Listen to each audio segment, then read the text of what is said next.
사도신경 하심으로 신앙 고백하겠습니다. 전능하사 천지를 만드신 하나님 아버지를 내가 믿사오며 그 외아들 우리 주 예수 그리스도를 믿사오니 이는 성령으로 잉태하사 동정녀 마리아에게 나시고 본디오 빌라도에게 고난을 받으사 십자가에 못 박혀 죽으시고 장사한 지 사흘 만에 죽은 자 가운데서 다시 살아나시며 하늘에 오르사 전능하신 하나님 우편에 앉아 계시다가 저리로서 산자와 죽은 자를 심판하러 오시리라.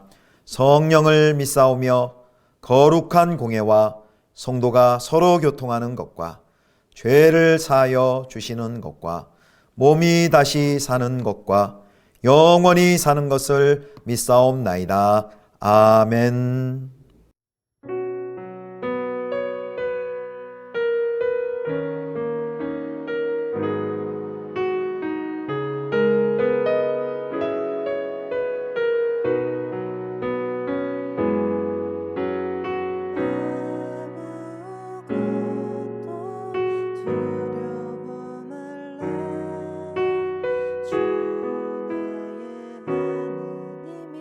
지켜주시네.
그러므로 너희는 하나님이 택하사 거룩하고 사랑받는 자처럼 긍휼과 자비와 겸손과 온유와 오래 참음을 옷 입고 누가 누구에게 불만이 있거든 서로 용납하여 피차 용서하되 주께서 너희를 용서하신 것 같이 너희도 그리하고 이 모든 것 위에 사랑을 더하라. 이는 온전하게 매는 띠니라. 그리스도의 평강이 너희 마음을 주장하게 하라. 너희는 평강을 위하여 한 몸으로 부르심을 받았나니 너희는 또한 감사하는 자가 되라.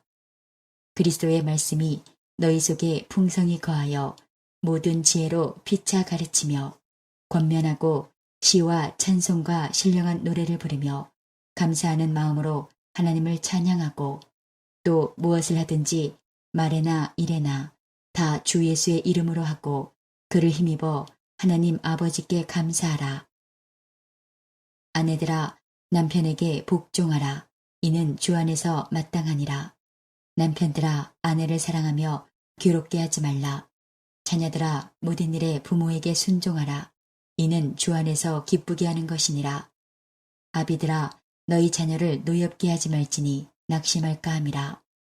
종들아 모든 일에 육신의 상전들에게 순종하되 사람을 기쁘게 하는 자와 같이 눈가림만 하지 말고 오직 주를 두려워하여 성실한 마음으로 하라. 무슨 일을 하든지 마음을 다하여 주께 하듯 하고 사람에게 하듯 하지 말라. 이는 기업의 상을 주께 받을 줄 아나니 너희는 주 그리스도를 섬기느니라. 불의를 행하는 자는 불의의 보응을 받으리니 주는 사람을 외모로 취하심이 없느니라.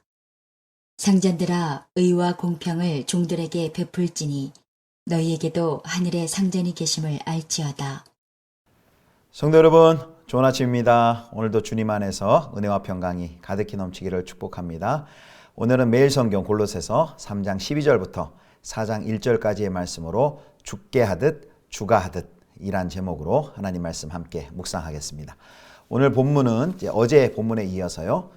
신자의 삶에 대한 구체적인 권면을 계속해서 이어갑니다. 어제는 이제 두 가지 살펴봤죠. 첫 번째는 위의 것을 찾으라 라는 것이었고요. 두 번째 것은 땅에 있는 지체를 죽이라 라는 것이었습니다. 자, 이제 오늘 이제 네 번째 권면이 나옵니다. 자, 세 번째 권면이 이제 12절부터 17절까지 찾을 수 있는데요. 세 번째 권면은 새로운 삶의 옷을 입어라 이렇게 정의를 할 수 있습니다. 새로운 삶의 옷을 입어라. 어제 첫 번째하고 두 번째의 권면 같은 경우에는 이제 부정적 요소들을 제거해 버리라 라고 명령을 했는데요. 이제 오늘 세 번째, 네 번째는 이제 새로운 존재와 삶으로 이제 옷 입는 긍정적인 모습을 강조합니다. 3장 12절 말씀 봅니다. 그러므로 너희는 하나님이 택하사 거룩하고 사랑받는 자처럼 긍휼과 자비와 겸손과 온유와 오래 참음을 옷 입고 아멘. 성도는 하나님의 사랑을 받고 택하심을 받은 자입니다. 세상으로부터 구별된 거룩한 백성이지요. 그래서 세상과 다르게 살아야만 하는 존재입니다. 그래서 여기 그것을 옷 입으라라는 표현으로 나타내고 있습니다. 옷을 벗고 입는 것을 통해서 구원 이전과 구원 이후의 삶을 대조하고 있는 것이죠. 구체적으로 그럼 어떤 옷을 입어야 될까요? 어떤 옷을 입어야 될까요? 우리가 명품 옷 입기를 좋아하는데 정말 그리스도인들이 입길 소원해야 되는 옷은 무엇인가? 방금 읽은 12절 하반절에 나온 것입니다. 이런 옷들입니다. 긍휼의 옷, 자비의 옷, 겸손의 옷, 또 온유와 오래 참음을 옷 입어라 이렇게 말을 하고 있습니다. 그래서 이런 것들 긍휼, 자비, 겸손, 온유, 오래 참음 이런 것들이 우리의 삶의 방식이 되어야 한다라고 말씀하는 것이죠. 거기에 이어서 13절에는 또 여기 용납하는 것, 용서하는 것이 나옵니다. 13절 보겠습니다. 누가 누구에게 불만이 있거든 서로 용납하여 피차 용서하되 주께서 너희를 용서하신 것과 같이 너희도 그리하고 아멘.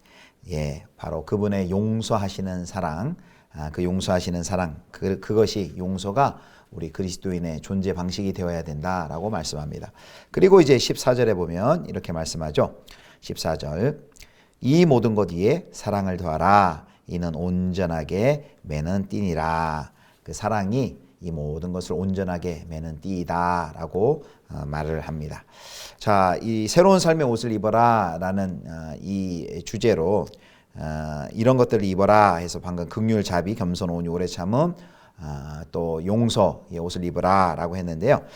또 두 번째 부분이 있습니다. 새로운 삶의 옷을 입을 때 이제 평강과 감사와 말씀의 삶을 사는 것에 대해서 이제 15절부터 17절까지 나와 있습니다. 성도는 자유인으로서 주체적으로 누구의 통제를 따를 것인가, 통치를 받을 것인가 정할 수 있는 존재입니다. 그래서 성도는 그리스도의 평화가 우리의 마음을 다스리도록 해야 한다라고 말씀합니다. 그리고 그 하나님과 회복된 평화를 한 몸인 교회 안에서도 이루어야 한다라고 말씀합니다. 그것이 15절에 나와 있습니다. 15절입니다. 그리스도의 평강이 너희 마음을 주장하게 하라. 너희는 평강을 위하여 한 몸으로 부르심을 받았나니 너희는 또한 감사하는 자가 되라. 이 평강, 이 평화를 누리도록 그래서 부르심을 받아 한 몸이 되었다라고 말을 합니다. 그리스도의 평강이 우리를 주장하게 하고 그래서 그 평강으로 말미암아 그 평화를 누리도록 우리가 한 몸으로 부르심을 받았다는 것을 기억해야 합니다. 자, 그러면 이렇게 우리가 한 몸으로 부르심을 받고 그 한 몸에서 하나님의 평강을 우리가 경험하는 존재가 되었는데요. 어떻게 우리가 한 몸을 이루어 나갈 것인가? 그 구체적인 방법이 16절에서부터 17절에 나와 있습니다. 16절 보겠습니다.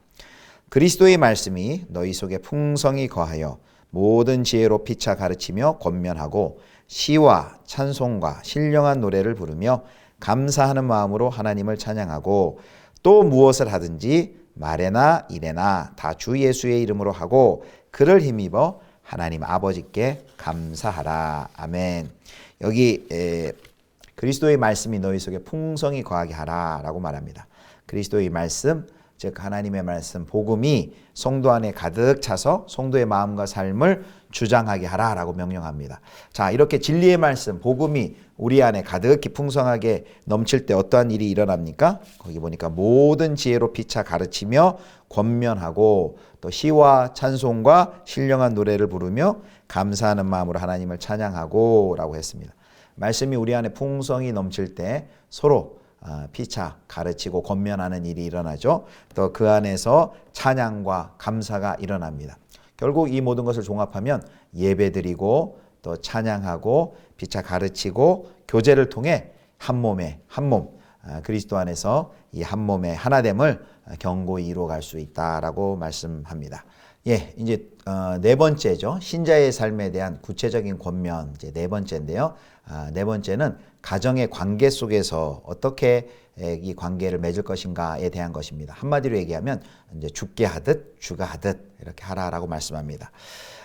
교회를 어지럽히게 하는 거짓 가르침을 하는 그 거짓 교사들은요, 늘 관심이 그 신비를 추구하는 종교적인 영역에만 거기 몰두해 있습니다. 그러나 이 땅에서 살아가는 성도의 삶은 종교적인 영역만 있는 것이 아니죠. 우리의 일상이라고 말하는 우리의 가정, 일터, 직장, 학교 이 모든 우리의 삶의 자리에서도 그것이 우리의 신앙과 연결이 되어 있어야만 합니다.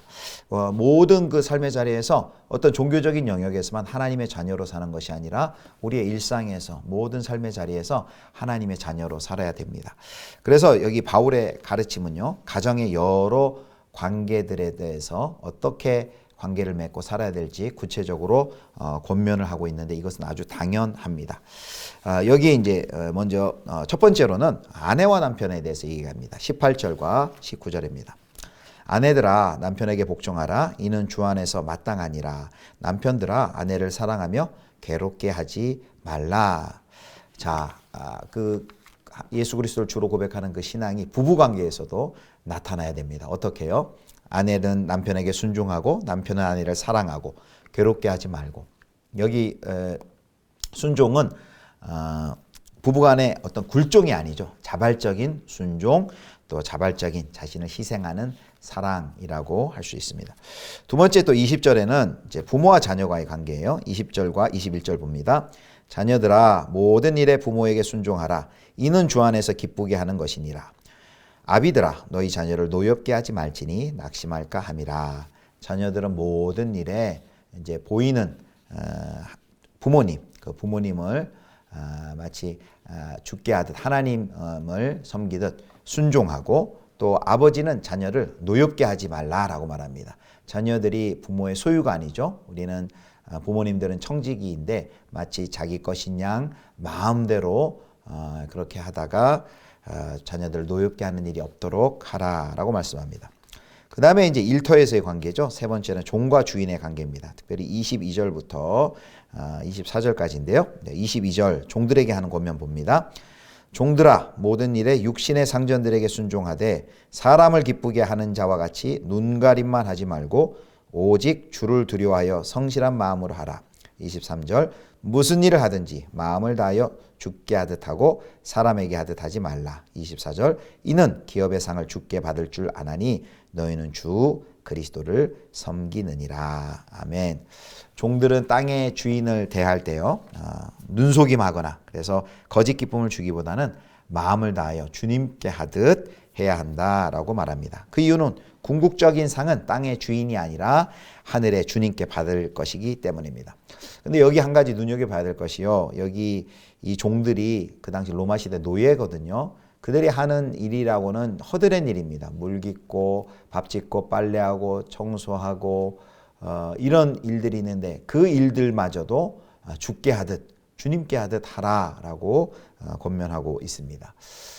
그리고 또 종들에게만 권면한 것이 아니라 상전들에게도 하나님께서 말씀하시는데요. 4장 1절 봅니다. 상전들아, 의와 공평을 종들에게 베풀지니 너희에게도 하늘의 상전이 계심을 알지어다.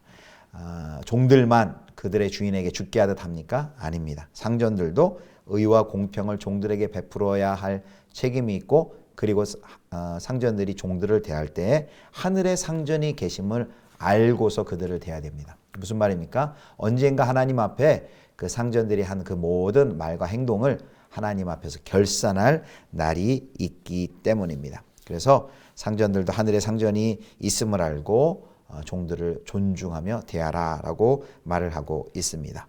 그래서 여기 오늘 네 번째 가정 속 관계들을 한마디로 얘기하면 이렇게 얘기할 수 있습니다. 오늘 설교의 제목처럼 죽게 하듯 주가 하듯 죽게 하듯 이렇게 요약할 수 있습니다. 이것은 존 스토트가 말한 것인데요. 존 스토트 목사님이 3장 17절을 가지고 주가 하듯 하라, 주님이라면 어떻게 하실까 고민하면서 그 일을 하라 말합니다. 17절은 또 무엇을 하든지 말에나 일에나 다 주 예수의 이름으로 하고 그를 힘입어 하나님 아버지께 감사하라. 이것이 바로 주가 하듯이라는 것이죠. 주님이라면 어떻게 하실까? 예수님이라면 어떻게 하셨을까라는 늘 고민을 가지고 무슨 일을 하든지 그 질문을 가지고 그 일을 하라는 것이죠. 또 하나는요, 골로새서 3장 23절 말씀을 가지고 죽게 하듯입니다. 아까 그 종들에게 한 말씀이 있죠. 모든 일을 무슨 일을 하든지 그 노예의 하찮아 보이는 그 일이지만 그 일을 할 때 주님께 하듯 하라는 것입니다. 우리가 만약에 이 두 가지 질문, 주가 하시듯 또 죽게 하듯 한다는 그 생각을 가지고 사업을 한다면, 만약에 음식을 만드시는 그 사장님이 내가 만드는 이 설렁탕 한 그릇을 예수님이 드신다라고 죽게 하듯 그 음식을 만든다면 얼마나 잘 만들까요? 또 차를 또 수리하는 카센터를 하시는 어느 집사님이 이 차를 주님이 타신다라고 생각하면 얼마나 정성껏 또 안전하게 수리하겠습니까? 우리가 모든 맡은 일들 또 사람들과의 관계 속에서 이렇게 주님이 하시듯 주가 하듯 그 질문을 하고 이 일을 감당하라는 것입니다. 결국 우리는 하나님과 이웃을 대하는 그 모습 속에서 하나님의 백성다운 면모를 구체적으로 보여줄 수가 있습니다. 오늘 우리는 다른 사람들을 대하는 우리의 말과 행동은 과연 어떠합니까? 우리는 죽게 하듯 하고 주가 하듯 하고 있습니까? 또 우리는 그리스도의 옷, 여기 아까 말씀하신 것 같이 긍휼, 자비, 겸손, 온유, 오래 참음, 또 용서가 우리 성도들의 삶의 존재 방식이 되고 있습니까? 아무쪼록 오늘 이 말씀을 다시 한번 우리의 가슴에 새기고 그리스도로 옷 입고 그리고 새로운 삶의 옷을 입고 그리고 모든 관계 속에서 주가 하듯 주님께 하듯 이런 삶을 통해 또 하나님께 영광 돌리시는 복된 성도의 삶 사실 수 있기를 주님의 이름으로 축복합니다. 기도하시겠습니다. 하나님 아버지, 우리의 삶 가운데 긍휼과 또 자비와 겸손과 온유, 오래 참음, 또 용서의 새로운 옷을 입게 하여 주시옵소서. 모든 일을 할 때마다 죽게 하듯 주가 하듯 할 수 있게 도와주시고, 그리하여 우리의 삶이, 우리의 언행이 또 하나님께 영광을 돌리는 그리스도인다운 삶을 살 수 있게 은혜를 베풀어 주시옵소서. 감사드리며 우리 구주 예수 그리스도의 이름으로 기도드립니다. 아멘. 주님 가르쳐 주신 기도하겠습니다. 하늘에 계신 우리 아버지여, 이름이 거룩히 여김을 받으시오며 나라의 임하옵시며 뜻이 하늘에서 이룬 것 같이 땅에서도 이루어지이다. 오늘날 우리에게 일용할 양식을 주옵시고, 우리가 우리에게 죄 지은 자를 사하여 준 것 같이 우리 죄를 사하여 주옵시고, 우리를 시험에 들게 하지 마옵시고 다만 악에서 구하옵소서. 대개 나라와 권세와 영광이 아버지께 영원히 있사옵나이다. 아멘.